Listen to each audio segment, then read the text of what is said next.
What is up, guys? Welcome to episode 19 of Crave the Book, Crush Edition. Today, we are going to be starting our read of Crush, and we're going to be covering chapters 1 through 4 of Tracy Wolff's Crush. So, guys, let's go ahead and get started. Guys, it is Crush the Book. We are crushing the book. It's going to make a lot of sense for Crush the Book and Covet the Book, and then once Court comes out, Amber has pointed out that Court the Book is going to be a really weird podcast title. Yep, that's going to be a bit odd, but hey, it still makes sense as a sentence. It just doesn't have the same nuance of a double entendre. Or maybe it does have more of a double entendre than the rest of them. Yeah. Guys, we're going to be starting Crush today. So from this point on, until we switch all of the thumbnails over to Covet the Book, we are going to be talking about Crush. So we're starting right at the beginning today. We're starting right at the very first chapters.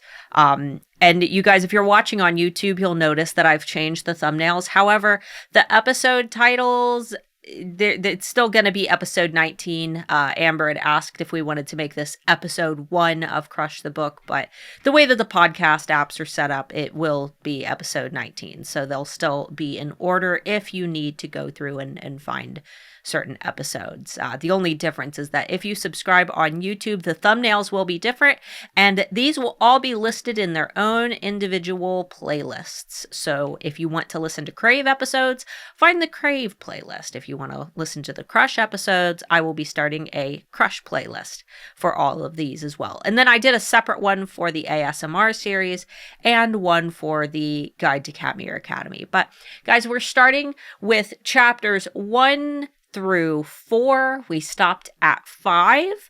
A lot goes on in these very first chapters. So if you are reading along with us, and if you don't want to have the rest of the book or Covet or any of our fan theories for Court spoiled for you, there's a specific sound that you're going to want to listen for. Amber, do you want to tell them what that sound is? The sound, just like all previous episodes, will be, of course, the howl. We've made it really, really easy so that if you don't want any spoilers and you don't want to listen past the howl, then you can make sure that everything before that is relatively spoiler-free. And then everything after that, we'll be talking about all the books, the Guide to Katmere, and also our hopes and dreams for Court that is coming out next month. Oh my God, I'm so excited. Yeah, we're not going to do a full, we're not going to start our read along of Court with you guys for the episodes. We'll just do a one-off. We're not going to be able to hold it off. Oh, no. Literally, like the minute that it is in our hands, we're going to read the whole thing. Absolutely. So we're just going to have a one-off episode right after Court releases. We'll do one episode, just kind of an overview of the whole book. And then we will continue, because by then we'll probably be either halfway through Crush or starting Covet, just depending on how much we hustle. So I would dare say that it will be a couple months before we actually have a full, season of Court content. But we will do an episode because, just like you, we won't be able to wait. And then hopefully by the time we get through that, we'll be able to do Charm. But let's go ahead and get into it, because Grace just woke up. She's just going on her merry way, walking down the hallways of Katmere Academy. Yeah. Going back to class. Tra-la-la-la-la. I want to know, where did she wake up? Did she think that she was asleep standing up? But she's clearly, because she notices later that she's covered in blood from, I assume, the original incident at the end of Crave where she's, getting whacked with a sword.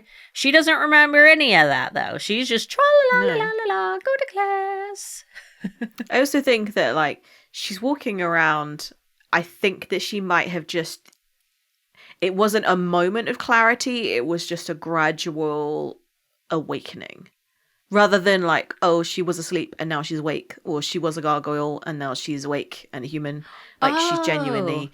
She's just when you're driving and you reach your destination, but you have absolutely no conscious part of you remembers any specific part of the drive. I think it was like that, where like, because it's just a banal part of her day where she wasn't doing anything interesting, her brain was just like, oh, and now I'm in a corridor. I don't remember really waking up, but I'm not going to try and actively remember waking up because it's not a thing you need to do. You've just reached your destination and you're not sure how you got there, but you know that you did it safely. Right. Well, you said in the notes, why is she so cold? Is it because she was in stone for so long? I'm thinking to go with what you said with your last point, maybe she's thawing out slowly. Maybe she's she's defrosting. So as she's remembering things as she defrosts a little bit. I mean, if you think about her encased in stone, her blood isn't pumping in the winter. And she's because she's stone, she's not anything that's going to bring in any warmth. She's not going to retain any warmth. So I guess it depends on what she was doing in there. Yeah, I also want to know what kind of stone she is. Like, was she just a grey, like concrete? That's how I mean. Or was she like a limestone? Or was she marble? She's a gargoyle, so I would assume that she's just grey. Concretey stone. I don't think she's anything fancy. It's like she's like Venetian marble. They're chipping little pieces of her off to sell, like gold flecks. Yeah, so she comes back and a chunk of her hair is missing. Yeah, where did they go? So everybody's staring at her. Everybody's just watching her freaking out, doing double takes. Yeah, and the only person that actually comes to her and is speaking to her is Mackay. And I'm like, how long was she walking for before Mackay pops up? Because it was enough to be conscious of everyone staring. And it's enough for her to be like ruminating about the fact that, she's dating Jackson, so she comes with that reputation of being stared at and that people part in the corridor for her to pass. But how long was she walking before somebody actually stopped her? Well, no one really talks to her anyway, other than, her little crew, But if you were at school and somebody was missing for 4 months and you knew, well, because I don't think it was hidden what she was. I don't think so either. Because she was in the middle of a school corridor. Right. Every word would have gotten around. Yeah. And you'd think that like people would have been whispering like, "Oh my God, that's Grace! Like, wow, she's come out of her stone, or she's not a gargoyle anymore." Like, there was nothing. Her ears haven't thawed out yet. I'm just thinking like nobody mentioned anything. This whole scene to me, like So I had a lot of trouble with Crave picturing things that would be cinematic for a movie. I mean, obviously there were some good scenes in Crave, but overall it wasn't written in a way that it felt like a movie like script. But reading just even the beginning of Crush, I'm like, I can see this where she's walking and everyone's turning their heads, and it just reminded me of the scene where Edward and Bella first get out of Edward's car and they're like officially dating, and the camera angle just shows like what they're seeing. Everyone's turning, and he's like, well, since I'm going to hell, like it's that scene, the way that everybody just turns and they're like, whoa. So that's how I pictured it. I think it's gonna have just as iconic music as well. So a teacher, Mr. Bader, I was so annoyed with the scene. The scene confuses me so much. Mr. Werewolf, which Grace has assessed based on the fact that she can see a tooth, I guess. Well, she said that she didn't recognize his voice. She turns around and then it's the astronomer teacher, Mr. Bader, who then escorts her to class or escorts her to Uncle Finn's office, but she still doesn't know who he is. Is it like you know the teacher's name, but you don't know necessarily, you've never had a conversation with them before? Yeah, maybe she's seen his face, but she hasn't heard his voice. Maybe. And also, go ahead. Go on. Oh, I was going to say maybe he's using a much more panicked voice and she just doesn't recognize his voice. No, because it says it later on, like when he's escorting her. She's like, I don't know who Mr. Bader is. I'm assuming that he's a werewolf. And she was like, oh, it would make sense that a werewolf taught astronomy, because what other creature would be interested in like lunar phases and things? Like she's like chatting to herself about who he is. Maybe he has a name. He has a name tag on, which is Raj. Raj. Bader. Yeah. Bada. Raj Bada. I think it's Bader, and I say that, and I made the note about Mr. Bader because I had a teacher named Mrs. Bader, and they're definitely married. And we totally, in school, we would just call her Master, and she didn't understand that we were calling her Master Bader. Oh, wow. She didn't get it because she was super sweet and innocent. And we'd be like, yes, Master. And she's like, I don't know why you guys keep calling me that. But, and like a small little spoiler, I don't remember Mr. Bader coming back ever again. No, I don't think that Mr. Bader comes back. And they make it a point to use his first name, too. Right? Yeah. So they kind of like throw away a character there, but he could be in like Uncle Phil's pool team, maybe. Like maybe they go bowling together. I think that's the kind of person that he's like, yes, he's going to be an important character in court in this spin-off series. He's going to be very significant when they go rescue all those kids. Yeah, I mean, I don't know whether you've noticed, but so far we've introduced a warlock in Uncle Phil, a werewolf in Raj Bader. I don't know about you, but I feel a team is assembling. The A team. We've got the super cool teachers that you only see once. Yep. And I think the therapist is going to come back. The therapist. There was another nurse in the last book, a nurse that wasn't Maurice. We've got a lot. We've got a whole little crew here of significant characters. Yeah. I love how she's talking about like fear, how she's just got this creeping dread. And then her fear, the quote is, fear into an insidious panic upon realizing that her phone is not in her pocket. And I feel that. I completely feel that. And it's not just like, oh, my phone is not in my pocket. You then start searching your bags and stuff, but she doesn't do that. Like, she's so certain that it would only be in her pocket. Not like, oh, I must have left it in my room or anything. Like, she is a person where she's like, I know it would be in my pocket, and it is not in my pocket. Therefore, it does not exist anymore. That's like her number one indication that something is seriously wrong is that the phone is not in the pocket, which, you know what? Relatable. Yours was always hanging out of your back pocket. Mm-hmm. Like if anybody could just reach in and steal it, just hanging out, 70% of it is outside the pocket. It's my pop socket kind of clips into my back pocket. So if someone were to pull it out, I would definitely feel it. But my phone is huge, and girl pockets aren't real pockets. Girl pockets don't fit phones. No, they don't. It's awful. No, they don't. I did mark page 9. Same. Yeah. Same. You read it down, and I was like, wait, what? And then I read it and I was like, that is very strange. Yeah, so I've got it open. Finn, when Grace goes to Finn's office, obviously there's like that moment of hugging and oh my God, and no one is telling Grace what the hell is going on, so she just thinks that it's only been like a day. She has no idea that a bunch of time has passed.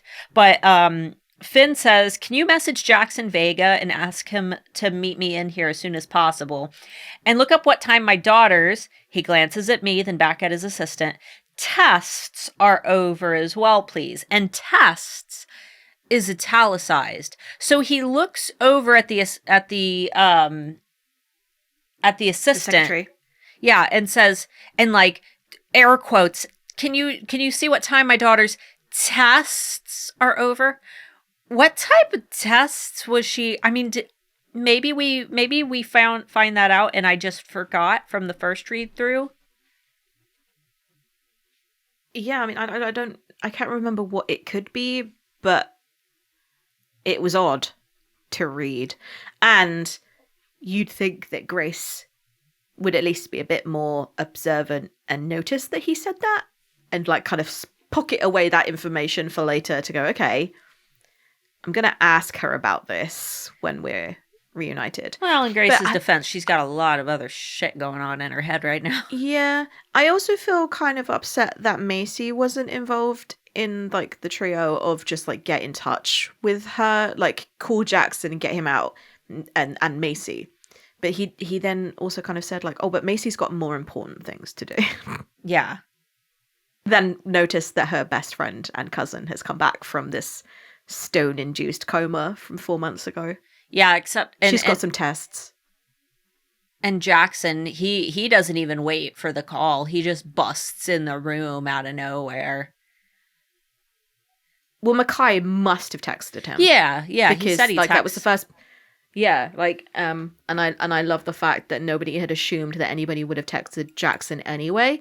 Because remember when Grace and Flint were in the library, and Flint got a text, and it was like the student like chain email to say that something was going down in one of the classrooms between Cole and Jackson. Yeah. And I was like, somebody must have texted him, whether it was Mackay or not. Like somebody would have mentioned it to somebody, and the rumor would have gone so fast.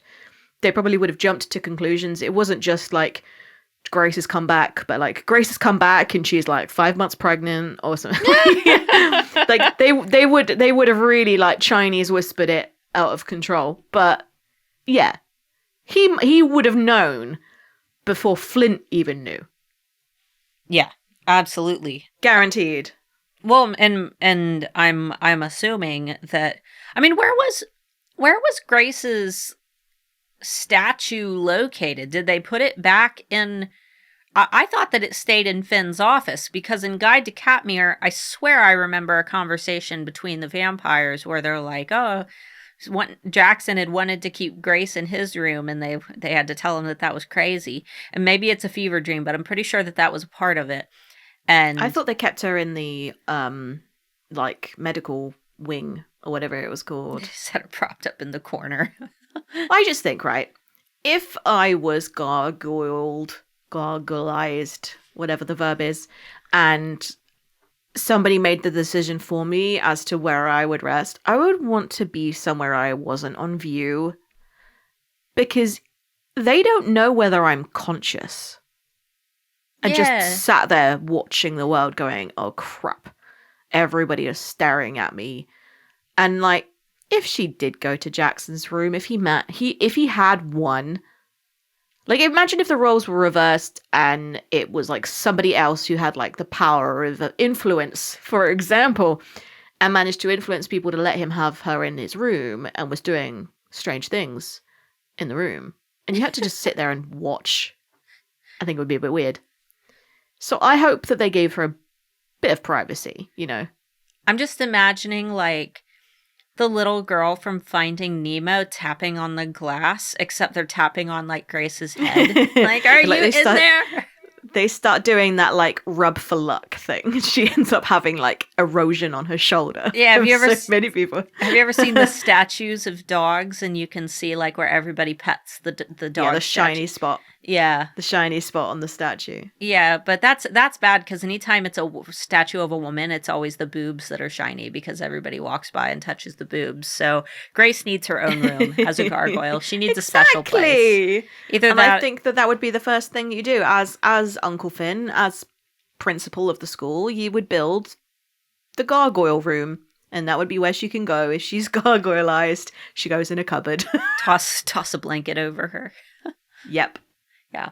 So Grace is all bloody, which, you know, that all kind of confuses me anyway, because they're going to class and Hudson appears, swings the sword, and it's kind of like the moment that sword makes impact, Grace is gargoyled, and it's not like she has a big gash on her neck, which almost leads me to believe that she got bloody somehow in the gargoyle trying form. To get out. Maybe. See, I know that when she had the fight with Leah, they then went and made a snowman, and it was like the next day after Yeah. building a snowman that she was walking around. So whatever had happened in the dungeons, she hadn't have healed yet. She said like cuts and bruises all over her hands. I don't think that would have been from the sword. That would have been remnants of that fight. Okay, I read it like she was bloody, not just beat up. So she's just beat up. She doesn't have like blood on her hands. Okay, that makes... No, she's got like scraped, you know, like when you've punched something and you've lost the skin on your knuckles. I think that was what I imagined, and I read it as if that was remnants of the fight with Leah, not the sword. Yeah. Because the sword was aimed at her back, not her hands. And her wrists were bound with Leah too, so those would have been bruised and cut off. That makes a lot more sense. Unless your theory is correct, where she had to like hurt herself to get out of her gargoyle. Well, we will find that out in Charm. Yeah. One thing that I really loved, and I'm going to mention it again in the spoilers later, is that how Grace is grounding herself for the first time. So in the first book, in Crave, she suffers from anxiety a lot. She's talking about the fear, the panic, but she doesn't really have any coping mechanisms for it. She just kind of rides the anxiety, which is one way of doing it. But this time she starts staring at things and counting the things on Finn's desk and talking about how she was gripping the chair to sort of make sure that she was remembering what was real and what was not.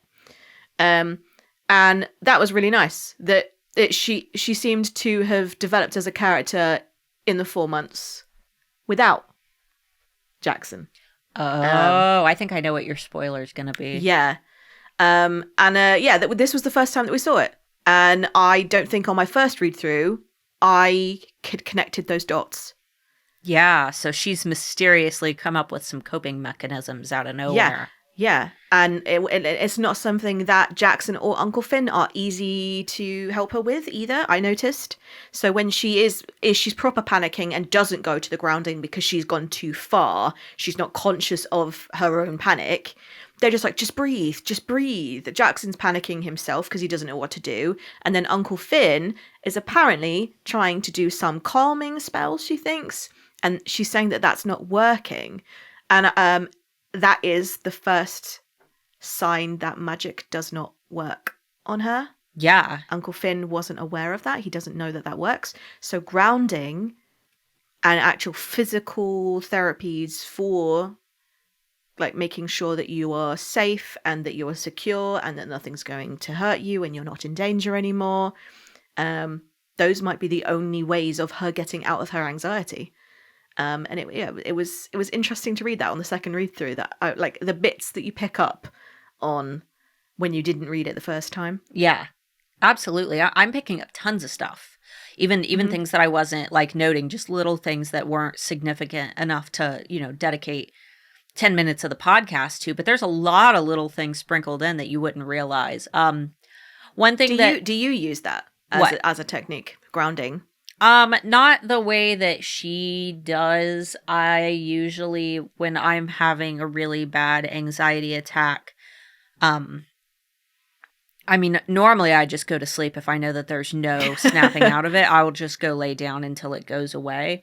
But most of the time I just have to remind myself that no matter whatever is going on in my head is not as extreme as what I'm making it out to be. So for example, when we were getting ready for the podcast today, I thought my daughter was supposed to have a doctor's appointment, and Amber was 45 minutes from her house, and I had forgotten about my daughter's doctor's appointment. So I thought we were only going to have a little bit of time to record the podcast, and I was having like a panic attack, like, oh man, I'm going to have to do this. I need to take a shower. And then right when we get done with the podcast, I'm going to have to hurry up and go get my daughter. And then we got to go back home. And then we got to get ready for the doctor's appointment.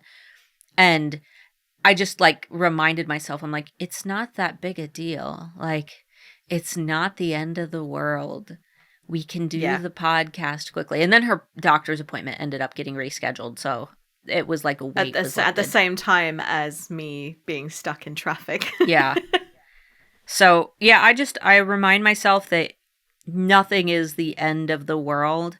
Everything is figure-outable, and nothing is going to hurt me. So extreme. Yeah, so extreme that you're going to die. Yeah, the worst case scenario in that case would be that we had to record the podcast tomorrow and I just didn't get as much of a Tuesday. So, Or this evening. Like, yeah. there was nothing that meant that I couldn't wake up at 11 p.m. suddenly and do the podcast for you, and then that would just be like 7 p.m. your time. Yeah, but I wouldn't do that to you. Nah. I don't like doing that to you. But yeah, when I am wanting, I make my world as small as possible, because the more things that are around you, the more things that you feel like you have to take into consideration.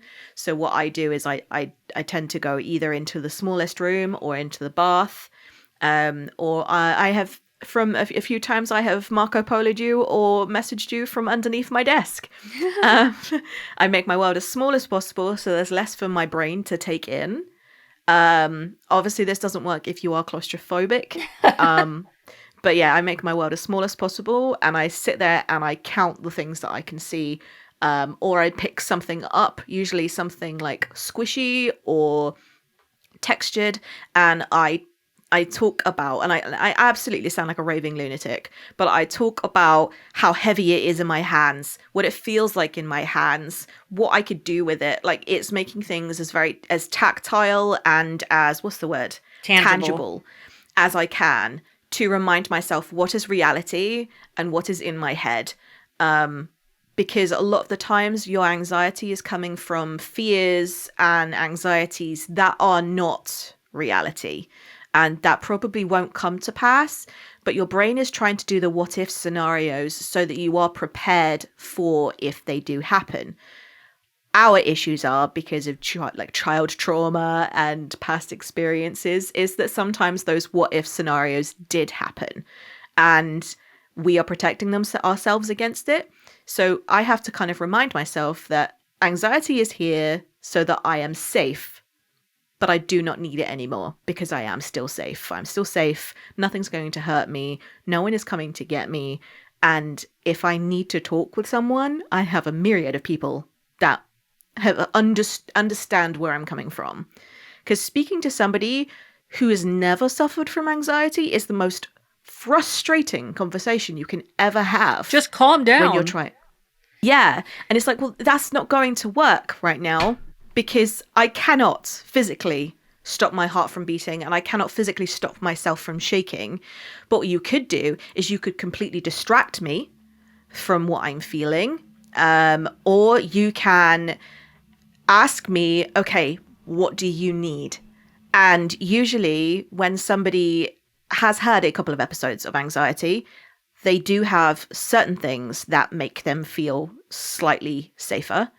And when you start going down that road of recognizing what makes you feel safe and what makes you feel not safe, you can start making those decisions before the anxiety starts.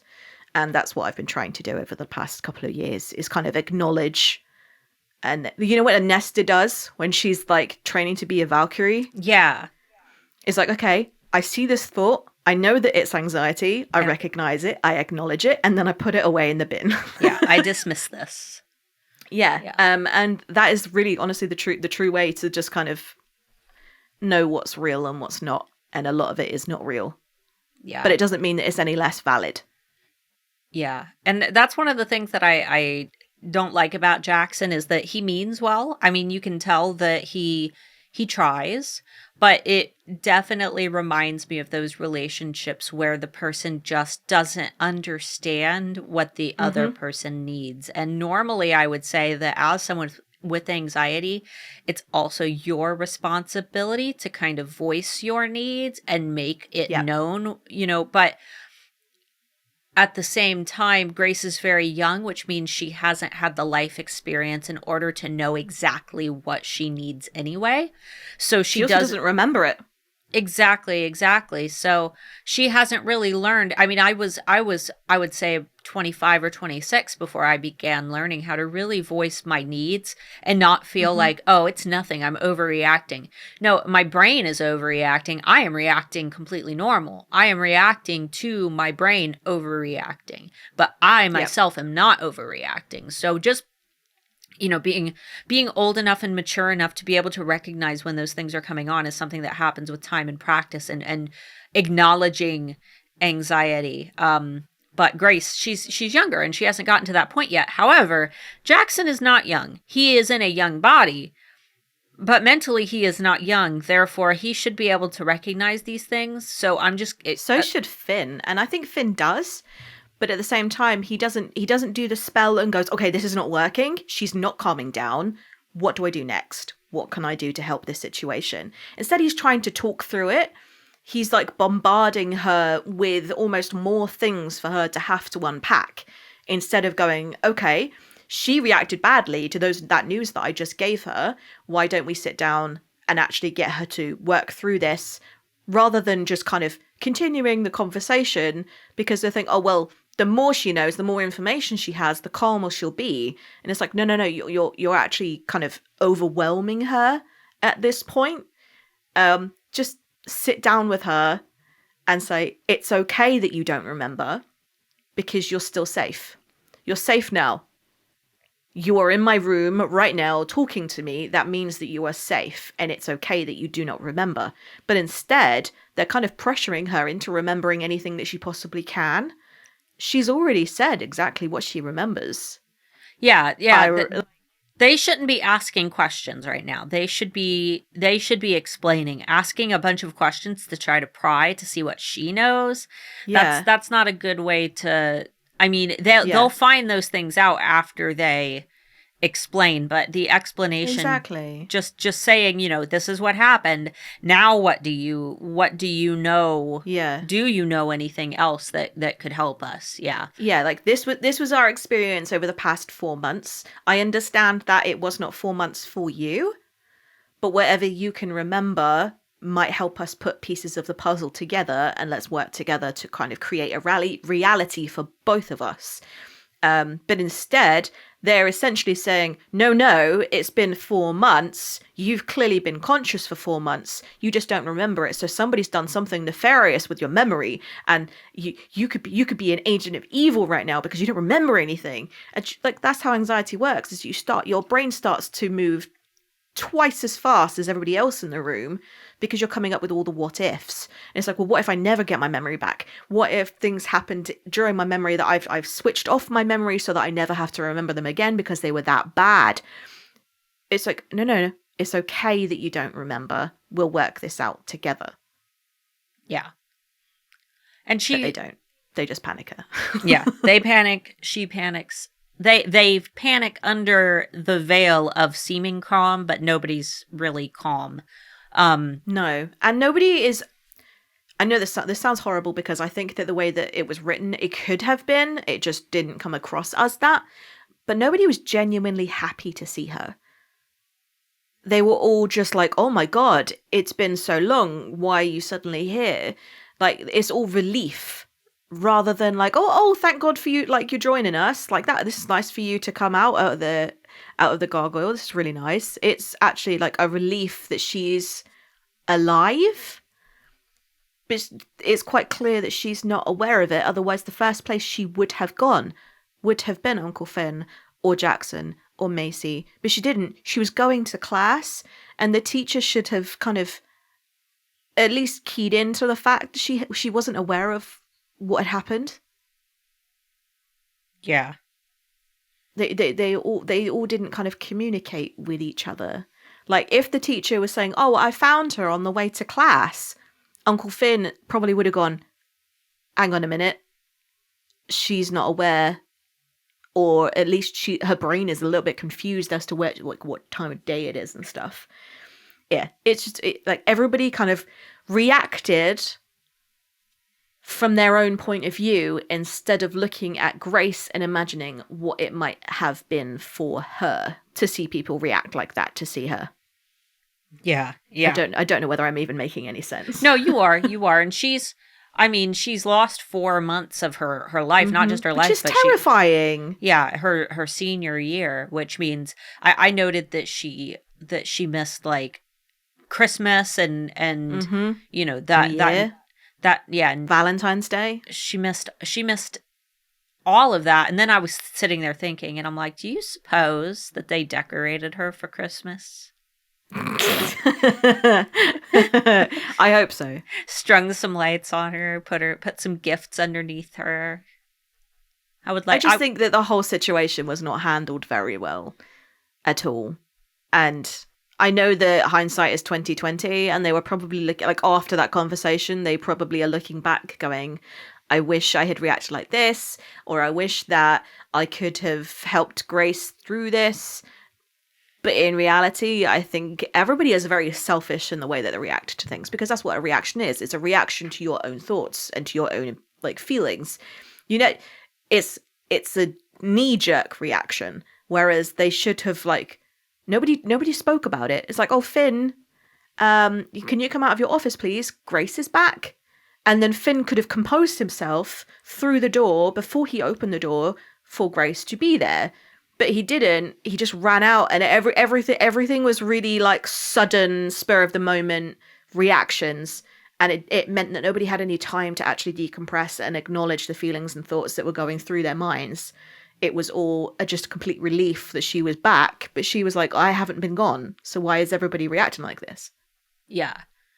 And then she comes to the conclusion that she's dead, which that goes on for way too long before anybody. And the person who says, no, you're not dead is Jackson, which her uncle is standing right there. That conclusion should have never been met, and it should have never been allowed to escalate for as long as it did, where she's like, I must be dead. I have to be dead. You're like, did you perform some crazy ritual? Strange. Everybody's reacting so strange to me being back, and it's been 4 months since you remember me being alive. I must be dead. Because that genuinely, when you have a very, very small grasp of the supernatural world, and you know that the last experience that you had was somebody who was dead being brought back to life, and it had succeeded, that would be your first conclusion. And she's mad. I mean, she's very smart all of a sudden. That's true. And is making conclusions that are quite sound. She's much more intuitive after her time as a gargoyle. I think that being a gargoyle did her some... I also think that it was her magic. Her magic is coming back because the tea has worn off or whatever. Our fan theory. Whatever we've decided is the reason why she's suddenly able to gargoyle again. I feel like she's more in tune with the world as she's walking through it, which would make her more intuitive and would notice more. So, for example, if she walked into the grounds of Katmere and somebody jumped down an entire flight of stairs behind her, like Jackson did last time, she would notice it because she's more in tune. Yeah, and she's also not taking Jackson's BS, which, first book, I'm not saying that she took too much of his BS, but, she didn't demand answers as much as I would hope that she did. She didn't, it's not like Jackson did anything, like, wrong, but we've had debates about the level of consent with the first bite where he did not specify what he was doing. She didn't know what she was, signing up for.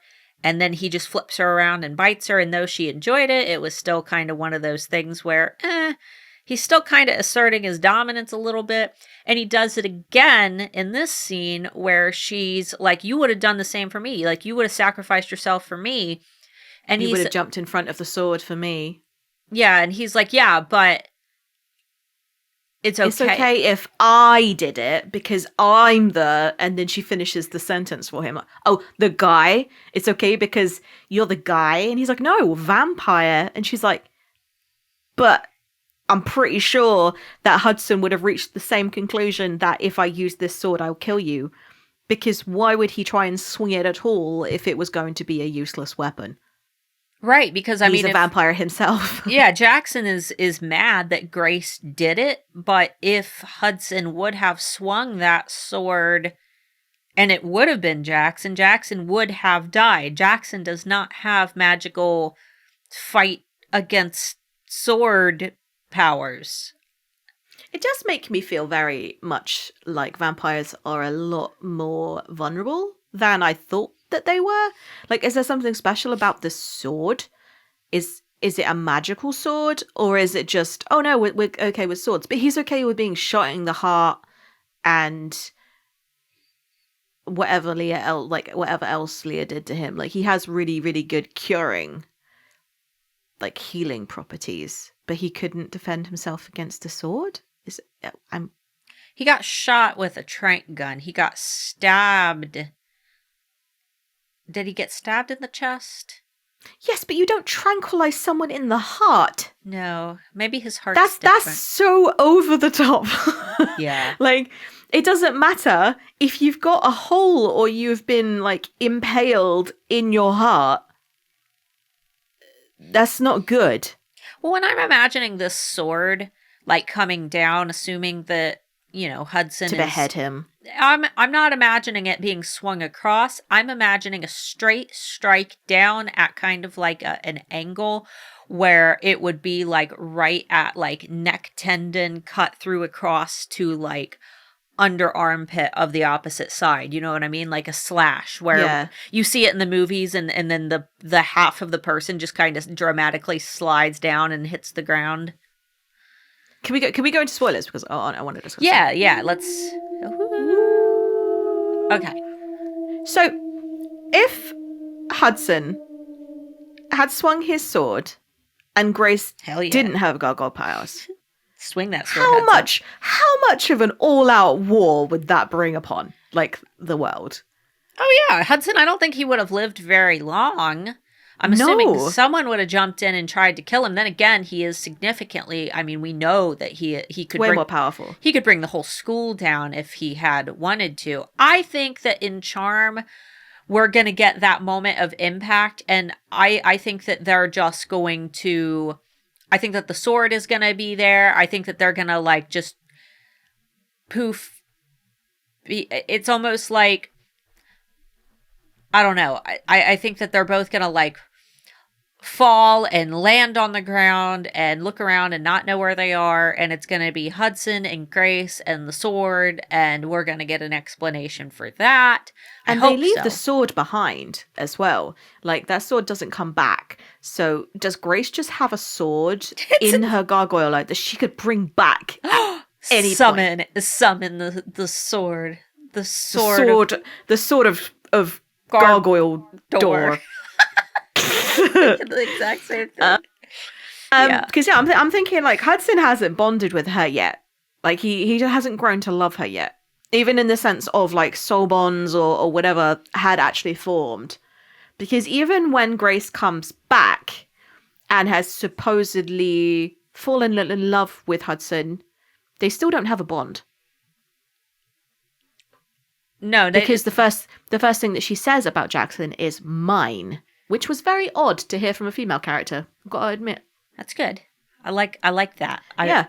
And she was very like, he's mine to protect, which was really nice. I was like, good, strong female character.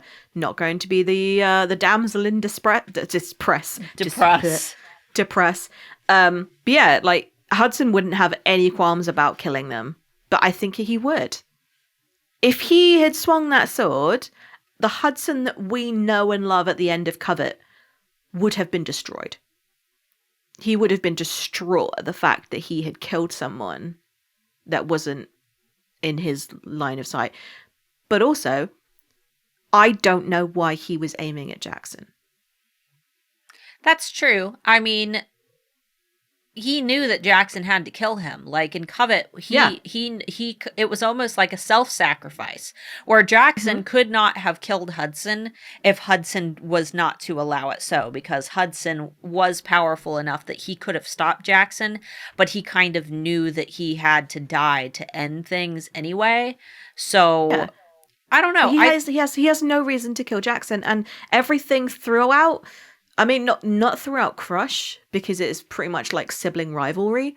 But definitely during Cover, it is all to protect his brother. It's all to make sure that Jackson is okay at the end of it. Otherwise, he wouldn't sacrifice his mate at all. He wouldn't be okay with Grace breaking their bond and going back to Jackson to make sure that Jackson survived. if his plan from day one of being resurrected was to just straight up sword him, unless it was just I'm also wondering how much time has elapsed between him dying and him being resurrected for him. Is he just continuing the combat? Oh, like he was mid-swing fighting Jackson, and then he was killed, and then when he regenerated, he was in the same like position. Yeah, that he wasn't actually going to aim towards him at all. It was just inertia. That's an interesting theory. I hope, I don't think that we're going to learn how exactly Jackson killed Hudson in court. I think that we're going to hear it in Charm, though. I think that we're going to learn that in Charm. I also think that he might have shown grace. 4 months of nothing but using each other's memories as entertainment. That topic is going to come up at some point. Yeah. But then I don't think it's something that he's particularly proud of either. Yeah. To have been brought to the point where his brother wants him dead. Yeah. Which is pretty miserable. Oh, go ahead. Go on. No, you're I don't good. know whether it's the same point. So one thing that I did notice, and I don't think that I remembered it at all during the first read through, was that whenever she tried to remember either Hudson himself or what happened before she woke up, like today, was this wall of huge, painful metal barbs sticking out that poke her mind in agony. I was a bit shocked. That's like a court of thorns and roses, like forming the wall. You know what I mean? Like, yeah, but it's against herself. It's not like an impenetrable barrier of just like, oh, this is odd. Like, it's genuine pain when she tries to think of Hudson and doesn't remember. Yeah. Yeah. And then when we get that first little line, which, first read through, I didn't think it was Hudson. I thought that it was that voice that she always hears in her head. Where first we thought it was her intuition, and then we found out that it was the unkillable beast. But in reality, it's Hudson, because this is the first time that we have Hudson or it talking. Could be her. It could be her own, just like, no, not him. We love someone else. Well, that's what I thought. I thought my first read through that, like, okay, this is her. This is something inside of her raising red flags. But no, I think that this is that moment where Hudson is like, okay, we're going to go back together. We're going to go back. We figured it out. We figured out how to, return. We're going to return together. It's going to be great. We're in love. And then the second that she's back, she starts making those claims on Jackson, and she says yours, and immediately she gets that stop, don't, not with him. And and they weren't even really doing anything. She was just kind of talking in her own mind about what he meant to her. There was no kissing or hugging yet. Well, there was hugs, but it wasn't a romantic hug or like cuddly. It was just a relief of like, oh, you're back. Right. Well, it was right after the yours claim, like the mine and yours, like that declaration of you are mine. That's when Hudson, I think, starts getting stirred up, and he's like, no. Like, can you hear me? And and you got to know that, like, that was the point where he broke through the mental barrier because he felt so much. Because all other attempts to try and talk to her had failed until now. Because that the first thing that he would have done is like, okay, can you hear me? And then she's like carrying on walking down the corridor at school. Like, she's got to be completely oblivious to his voice up until that point, because that wouldn't have been the first thing that he'd said. Don't we get that bonus chapter where they go back and she's walking through the halls and he's seeing it all? Like, isn't that one of the bonus chapters? I do vaguely recall it. Yeah, and he's talking about how oh shit, it's not just, oh, she doesn't know where she is. Oh, maybe she needs a bit of warming up. Maybe she just needs to, like, remember where she is. It's like, oh no, she doesn't remember anything. Like, damn it, it's not even worth trying to restart. Like, yeah, like, that must be crushing. I obviously know that is the name of the book, but that's not the reason why it's called that. I feel for him so much And this point of view isn't even him. Yeah, because we're imagining him witnessing it and being like, oh my God, like I cannot do anything. I mean, he already probably within, and I'm sure we'll hear it in Charm, but he already within the Gargoyle had to convince Grace that he's not evil, build that relationship, build her trust, get close to her, and then they obviously fell in love at that point and then decided to try to come back together. They went through all that, and then all of it went away, and he has to start over. It's like, have you seen 50 First Dates with Adam Sandler? Oh, yeah. Yeah. Yes, I have. Where she, every morning she has to wake up and watch the videotape to remember that, like, she's married to Adam Sandler and has children, and, like... But that's okay, because she's starting with a blank slate. Imagine going in, but she already knew Adam Sandler as someone that was evil, and and also that she was in love with someone else. Yeah. That would be a difficult pill to swallow. And we have absolutely no idea how long it took for Hudson not to win her over, but to convince her that he was indeed and actually like a good guy. Because 4 months was a very long time to be stuck in a room with someone. And honestly, I think it would happen to anybody. If it was just you and a man for 4 months, you would eventually start to develop feelings for them if you had nothing else to do but talk to each other. Yeah. Because that is the human nature. It is to empathize. But we have no idea how long it took out of those 4 months for those walls to break down. It could have been 3 months. Yeah. 3 months of it was spent trying to win her over and to convince her that he was a good guy. And then all he had was 4 weeks of just actually an okay conversation. And so when he says it's not even worth trying again, I think it's not just, oh, she's not worth it. It was just such a long time to fight for her that he doesn't have the energy to do it again because he doesn't think that he's worth it. Well, speaking of which, this is spooky. 11 minutes ago, Tracy Wolff posted like a line from chapter 1 of Charm. And it's not like it's no big reveal. Like she just kind of posted her screen and I can kind of see it. But the first line is, my head feels strange. Actually, every part of me feels strange. And I have absolutely, and that's all I can see. But so that's a good little hint though. So she's woken up and she's probably just like, oh, my head, like. Yeah. So stuck in a gargoyle court that you have no idea what it is. Yeah.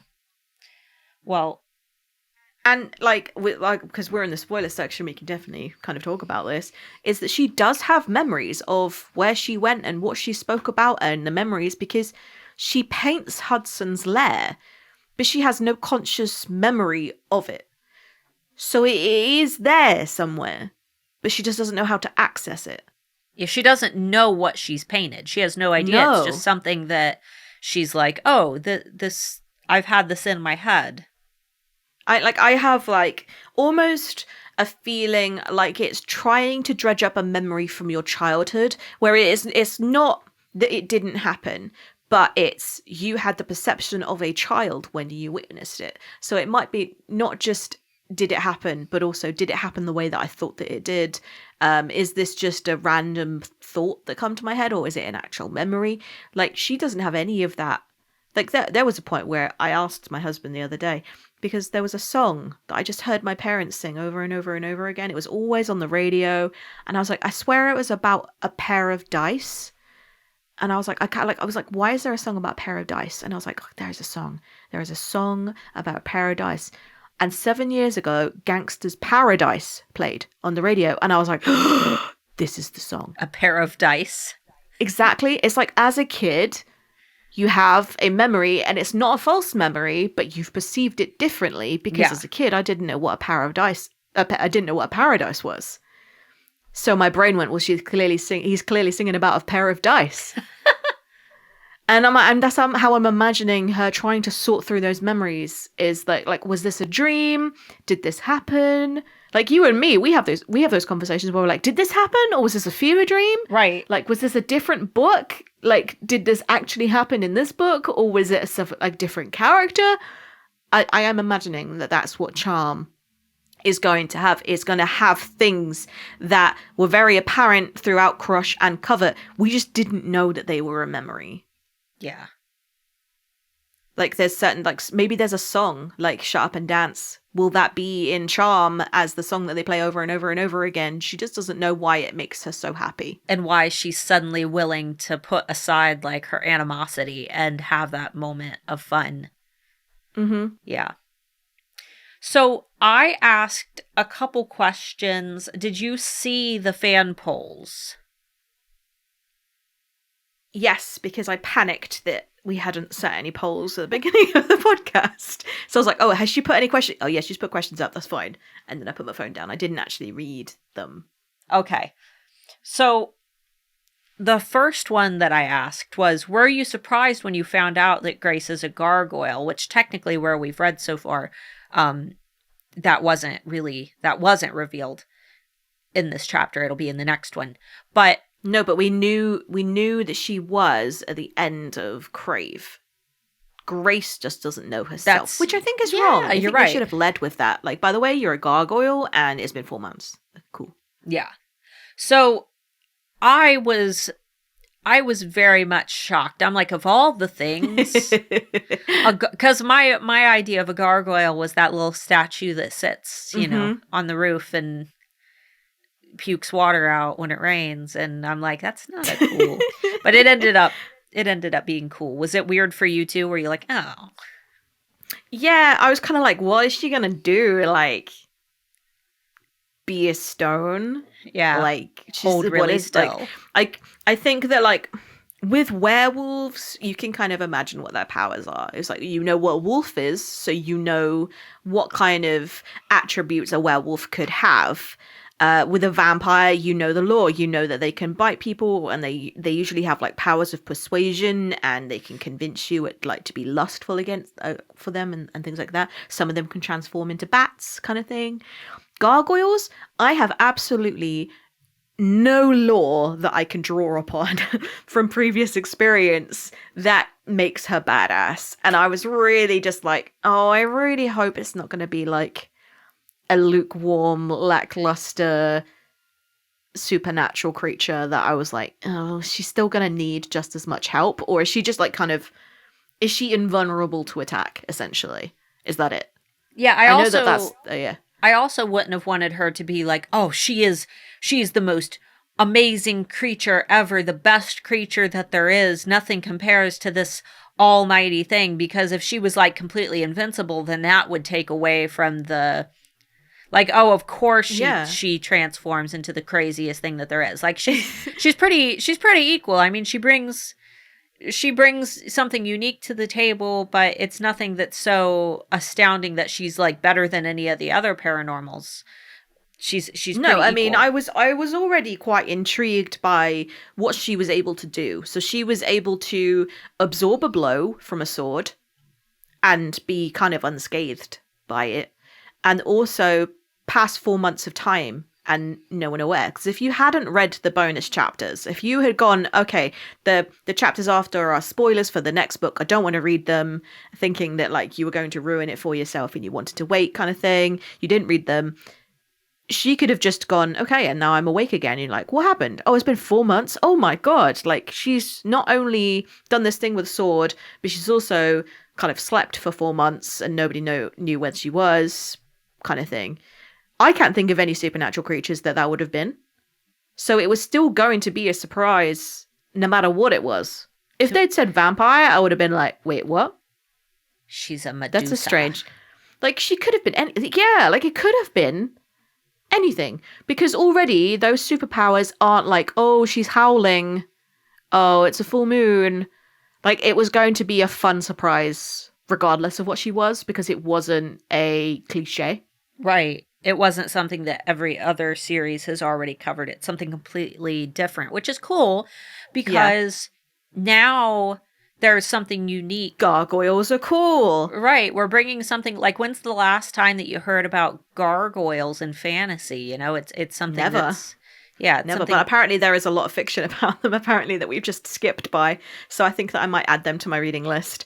So if anybody else knows any other fiction books about gargoyles, like, let me know, because I'm interested. yeah. So most of the audience. I also think, oh, go ahead. I'm also glad that Tracy didn't make up a creature, because that also infuriates me. What's the series called? Is like the Grimm? Is it called Grimm? Oh, I don't know. There's a series called Grimm, and it's about the Brothers Grimm and the creatures that they create. Yeah. But they refer to all of the creatures in German, and it frustrates the hell out of me, because I'm like, I don't know what this is. I understand that I speak German, but if you're listening to it or watching it, and they start referring to a Luftbade and things like that, and you're like, what is that? Stop making stuff up.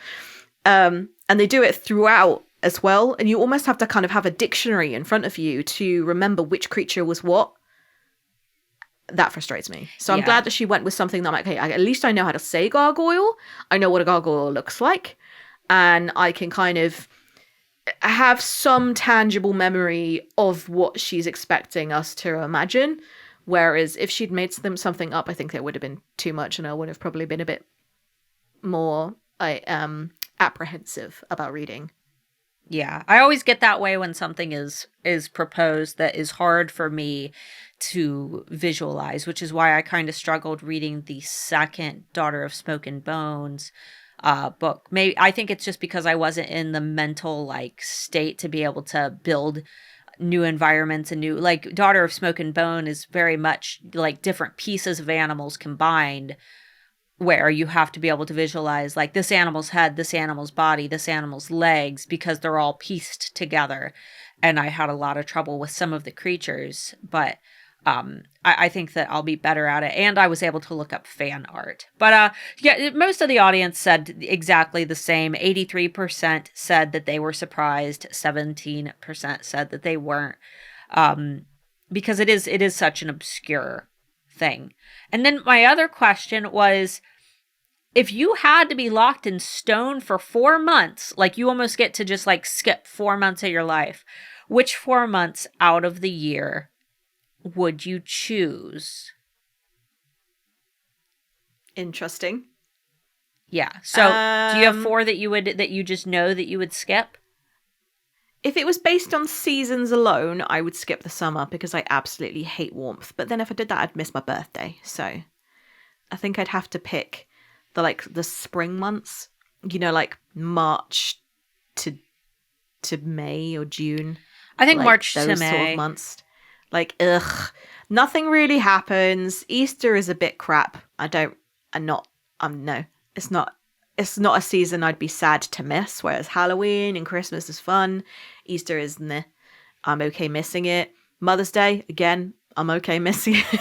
Yeah. There's nothing in those months that I would be sad to forget. Yeah, I completely agree. I would say and spring. Rubbish weather.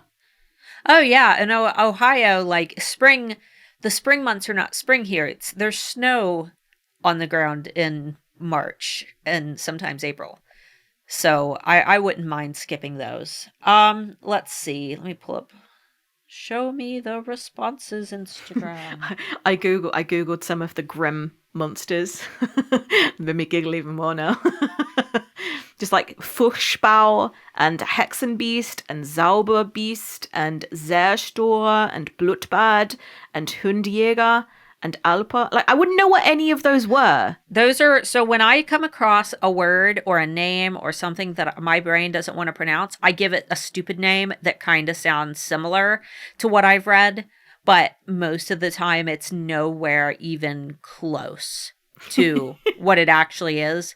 But I do that so that I don't have to focus on it, and I can just continue reading. I think it comes with good world building, though. So, for example, I wouldn't be able to draw what an Ator looks like at all.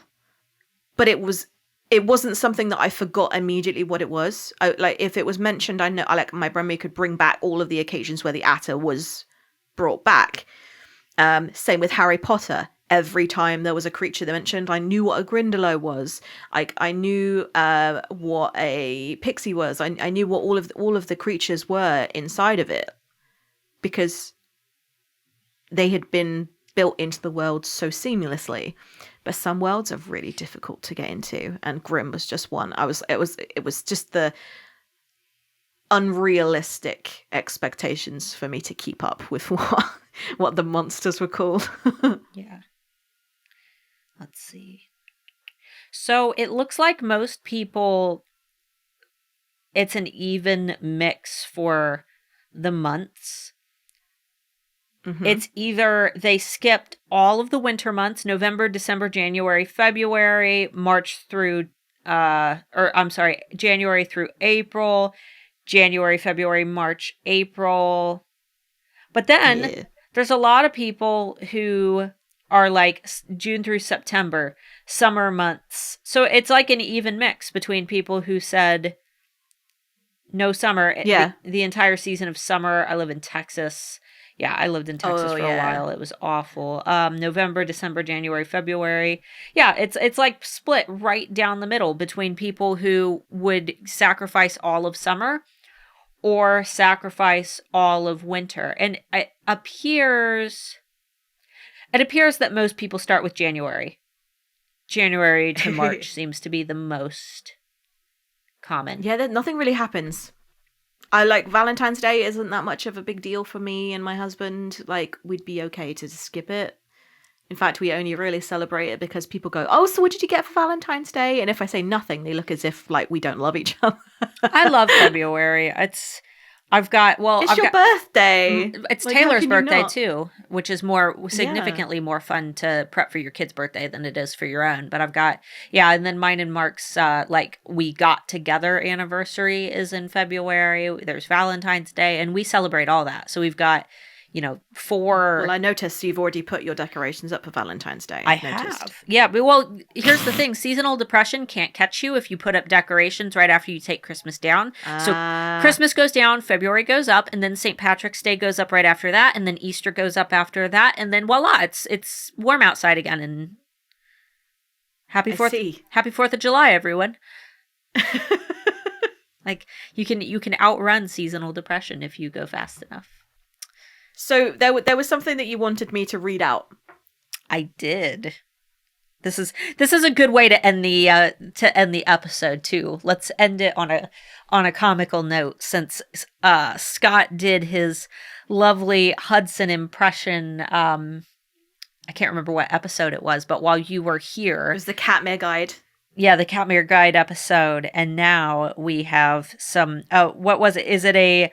It's his synopsis for what happens in the second book. Yes, from her husband, who has not read any of the books, but he occasionally hears us talk about them, and he's listened to a few episodes of the podcast.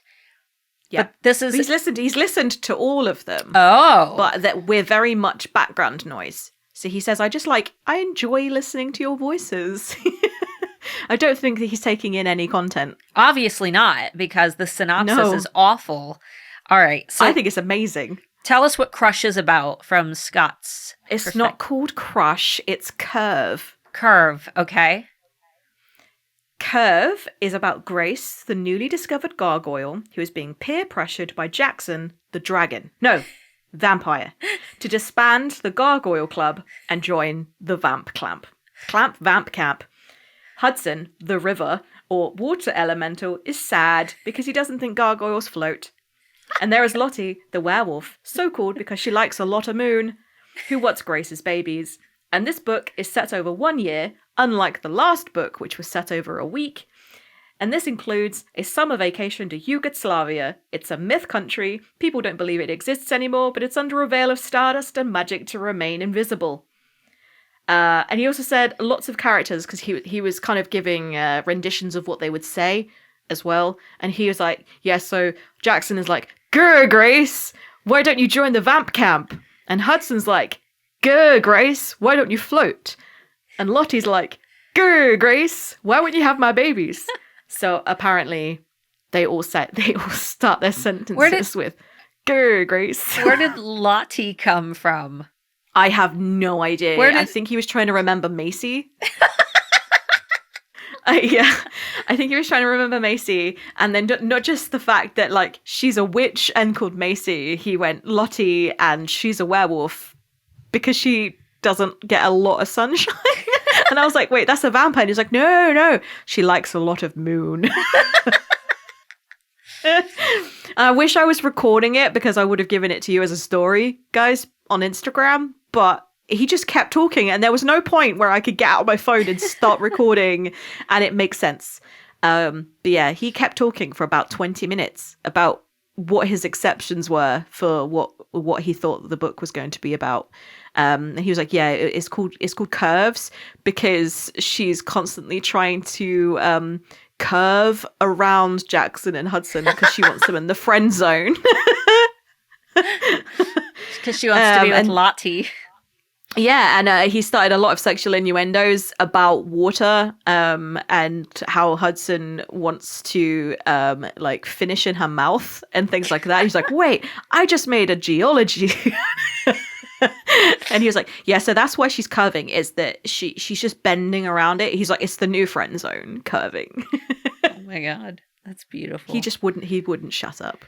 You need to get him to do it again for Covet when we start that, and get a recorded synopsis, and we'll have him on the podcast. And I think that we need to instate a vamp camp. Vamp camp and Gargoyle Club. Vamp and Gargoyle. Well, they were all called clubs, and he was like, nah, vamp camp. It was Gargoyle Club, Water Club, Werewolf Club, and then Vamp Camp. He was like, they don't like to follow the crowd. But I loved the fact that he was like, yeah, Jackson the dragon. And then he was like, no, wait, he's not a dragon. He's like, wait, I know this. Yeah, he was correcting himself. It was adorable. He did his best. It made my car journey much more bearable. one gold shiny star sticker for Scott. Yeah. All right, guys, thanks so much for listening. This has been episode 19. In next week's episode, obviously, we are going to get a little bit more about Grace turning into a gargoyle. So we'll try to maybe read a couple more chapters than we did this time around. I just wanted to keep this episode shorter because I figured with it being the first episode, it would end up being we'd end up, talking a little bit longer, which we did. Always. So, yeah. And don't forget, guys, on Sunday, is it Sunday? Yeah. Sunday, I'll be posting the next ASMR video on the YouTube channel, which you can only listen to on YouTube. It will not be posted on Spotify. So make sure that you subscribe to Crave the Book on YouTube. The podcast episodes post there as well, along with some cool visuals if you want to listen to those. But that is where you can listen to our ASMR series, which is great to either, you can sleep to it, you can turn it on to read to, and hopefully by the time Court comes out, we will have a nice big collection of them to listen to while you read. So that's a lot of fun. And feel free to put into the comments what you would want as an ASMR ambience as well. So we've got a long list of them, but any that got requested a bit more than the others, we'll try and make sure get done sooner. I'll prioritize them. And make sure to like the videos as well, because that all helps the algorithm. Yes, absolutely. All right, guys, thanks so much for hanging out, and we will see you next week. Bye-bye. Bye-bye.